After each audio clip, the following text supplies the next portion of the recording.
know what it was like? Do you know this? Have you ever heard of this thing, Story Pirates?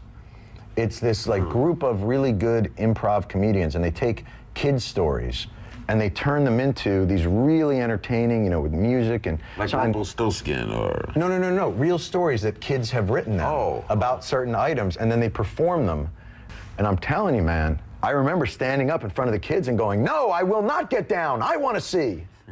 I am 6 years old, and I like to go a lot to school. He likes to go a lot to school. I can still remember. When we adapt stories written by kids, to me, it's the easiest, most fun thing, because we all just come in with this attitude of, this story is perfect. We treat it like it's Shakespeare. One time there was a giraffe, and he wanted to change the world, but he didn't know how. He didn't know how. Oh, he didn't know, no, he didn't know how to change the world, change the world. Story Pirates grew out of a college theater company called Griffin's Tale at Northwestern University. It was a company that did very similar things to what Story Pirates does. They take stories written by kids and turn them into a show and perform that show for those kids and inspire those kids. And I was so in love with that work and that process. And so were my friends that I did it with, that when I graduated and I got a directing slot at a children's theater in Manhattan, I pitched a show very similar to that, and we called it the Striking Vikings Story Pirates at the time. That turned into Story Pirates and evolved to be what we are today. I think it's important that, you know, they see that these silly ideas that they have matter, and that we're willing to like listen to the stories they want to tell. Now, who would like to go first? Oh, Jaden, come on up. Now, Jaden, tell us, what do you love? I love Snuffle Pants. What is that? What is this? Snuffle Pants is a monster. I don't believe in that. Don't believe me? Come on out here, Snuffle Pants. Hi, everybody! We still do school shows. The process for that is pretty simple. We go into a school, we do a series of creative writing workshops with that school, where we help kids create their own story. And then we take those stories and we go back to the school, we go to the auditorium, all the kids come in, waiting to see which stories are we going to perform from that school. And there's always this magical moment where we say, all right, this next story is from someone who's in the room right now. Because the authors are in this room. This is from a third grader, then all the third grades go crazy. Then Mrs. Johnson's class, and then everyone in Miss Johnson's class is like, what? From Mrs. Schneider's class. And then we call out the kids' names. The kid is either jumping with joy or like embarrassed or like nervous, and all their friends are excited around them. Ladies and gentlemen, give it up for Alejandro Vargas!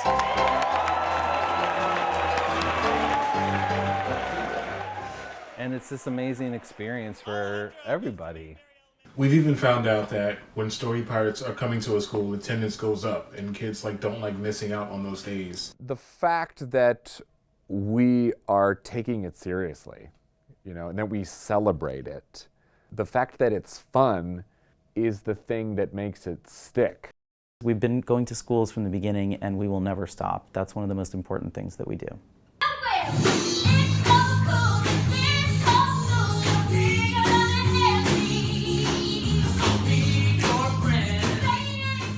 I think one of the most fun things about us being based in New York City in our early years was that we came into contact with so many amazing up-and-coming comedians and actors. Bowen Yang from SNL is a big one these days, Matt Rogers. They gotta get hot chocolate! Let's see it! But first, before you can get the things you desire, a purple unicorn and a fat rabbit walrus, you must fetch me hot chocolate. What? This feels like an internship! It's been one of the joys of our tenure to be able to say to people like, hey, isn't it cool? Like, Bowen was a story pirate. He would perform in schools with us in auditoriums for like hundreds of kids. Like, we're not just saying to kids like, we're a bunch of goofballs who like believe your ideas are awesome. We're like, no, these folks are the best in the business and they believe in you. I feel like in a way, we just give them permission to kind of think outside the box and to be weird and creative, and we get to reward that. I can like write a story about a bunch of animals who live on Mars who have a taco party every Friday or whatever. We'll be like, all right, we'll take that story. We're going to get a bunch of professional actors. We're going to get a pianist who can like make up a song for it. And we're going to like come to your school and perform that for everybody. And it's great. Oh, so excited to eat my meatball soup! The dog ate my meatball soup! In around 2010 or 11, we did a guest spot on SiriusXM's Kids Place Live, and it became a fan favorite.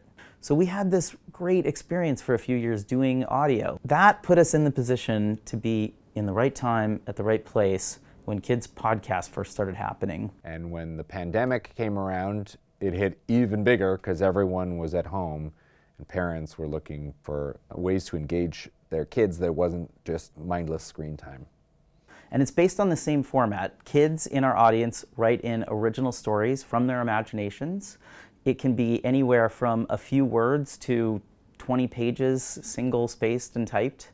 We get stories from all over the world. We've gotten stories from all over Africa, Japan. They're everywhere. From a 7-year-old in China, 6-year-old from Canada, from a 10-year-old from the UK, an 8-year-old in Michigan, 8-year-old in Tennessee. Oh, from España, which is Spain in English. All right, I have to read a story about nuclear nose picking. This is the one I couldn't read on the train. As I pick up my hard pickle phone, I hear you're having trouble with dodo bird snot, said a coconut drink hat wearing squishy pig-faced man named Jeffrey Baloney. Don't ask me how I know that. No, Sir Jeffrey Baloney, it's goo. That's what I said! The podcast expanded our reach way beyond the number of kids that we could connect with in person. Just the number of stories we receive because of the podcast now is truly tens of thousands every single year. Said the aliens, I'm going to marry a dog. The end. This is so good. We've won almost every award in podcasting, sometimes 2 or 3 times over. We're in season 8 right now of the Story Parrots podcast, and we started winning Best Kids and Family Podcast in almost every award right out of the gate, and it's never stopped, and it does keep you going. Everyone's like, woo! And then you're just gonna hear, all right, everyone, bread's time to shine. Let's keep this party going with another song. I spend my days learning magic at the wizard school. But it was tragic because this wizard was so uncool. Hey! We're trying to create people who believe in their own ideas and their own ability to affect change in the world. But the way that we do it is so silly. It's ridiculous. Happy for our day. Good. Good. And then do-do-do-do-do-do. That same day. Really good. A couple things. When you take kids' ideas so seriously that you get them the best comedians to bring their ideas to life, they notice it.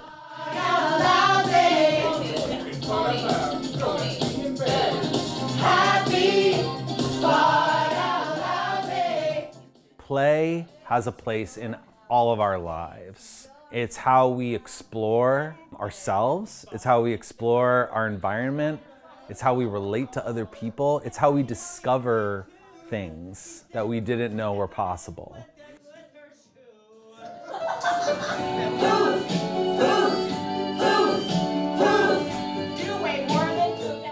The appreciation and the love that we get from the parents and the kids, it goes a long way with me, and it's always like, yeah, that's right. This is why I do this.